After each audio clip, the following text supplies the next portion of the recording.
बाराबंकी से बड़ी खबर, जहां पर सरयू नदी का जलस्तर बढ़ा। जलस्तर बढ़ने के साथ ही कई गांवों में कटान तेज। ग्रामीण खुद तोड़ रहे आपके पक्के मकान।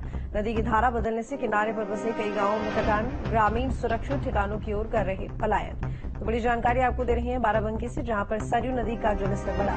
जलस्तर बढ़ने के साथ ही कई गांवों में कटान तेज हो गया है। ग्रामीण खुद अपने पक्के मकान तोड़ रहे हैं। नदी की धारा बदलने से किनारे पर बसे कई गांवों में कटान। ग्रामीण सुरक्षित ठिकानों की ओर पलायन कर रहे हैं। तो बता दें आपको कि बाराबंकी से खबर, जहां पर लोग परेशान हैं और खुद ही अपने पक्के मकान तोड़ रहे हैं।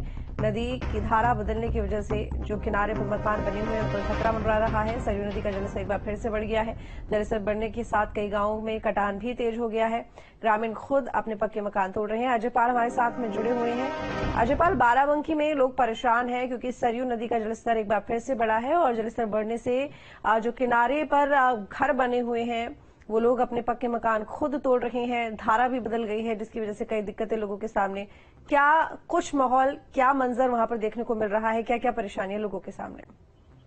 हाँ, बिल्कुल बता दें, ये जो थाना रामनगर क्षेत्र के अंतर्गत का बबुरी गांव का है, जहाँ पे घाघरा का विकराल रूप देखने को मिलता है। आज नहीं, अगर हम बात करें 1 महीना बीत जाने पूर्व की बात करें, तब भी वहाँ पे पानी का कटान बहुत तेज था। जो सरयू का बहाव बहुत ज्यादा फ्लो था और लोगों को घर कट रहे थे, तो लोग मजबूर होकर अपना घर खुद तोड़ रहे हैं और वहाँ से पलायन कर रहे हैं। लेकिन सरकार जो कह रही है, सरकार कह रही है कि हम बाढ़ बचाव के लिए पैकेज दे रहे हैं। स्वयं स्वतंत्र देव सिंह जी आए थे और माननीय मुख्यमंत्री जी का हवाई सर्वे भी हुआ था। लेकिन कहीं न कहीं अगर जो धरातल पे देखा जाए तो जो अधिकारी हैं बाढ़ प्रचंड के और जो तमाम ठेकेदार हैं, वो जो सरकारी पैसा है उसको बंदरबांट करने में लगे। तो कहीं न कहीं जो समस्याएं किसान के साथ हो रही हैं, जो परिवार वालों के साथ हो रही हैं, अब वो मजबूर हो गए हैं कि अपने घर खुद तोड़ के अपना आशियाना, जो बड़े ही अरमानों के साथ जो आशियाना बनाए थे कि हम और हमारे परिवार का जीवन पालन पोषण होगा, रहेंगे, लेकिन वो उनका सब मिट्टी में मिल रहा है। जी।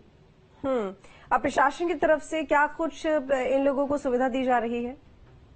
प्रशासन को तो कागजी कार्रवाई होती है कि सारे बाढ़ के लिए जो है सबको राहत दी जाती है, खाना दिया जाता है, बंदे पे आने के लिए कहा जाता है। लेकिन सबसे बड़ा सवाल ये उठता है कि जब बाढ़ आती है तब ही ये कार्य क्यों होता है? अगर बाढ़ से पहले हो जाए तो शायद रोकथाम हो जाए। अभी हम बात करें, कल एक बंधा बन रहा है जिसपे उत्तर प्रदेश सरकार के द्वारा, अगर हम सूत्रों की माने तो 20 करोड़ रुपए का बजट आवंटन किया गया। लेकिन जब अब कल मौके पे गया, हम गए वहाँ पे देखा, न्यूज नेशन की टीम ने पड़ताल किया तो देखा कि लोगों का कहना है कि ये पैसा बंदरबांट हो रहा है और ठेकेदारों के द्वारा। बहुत शुक्रिया।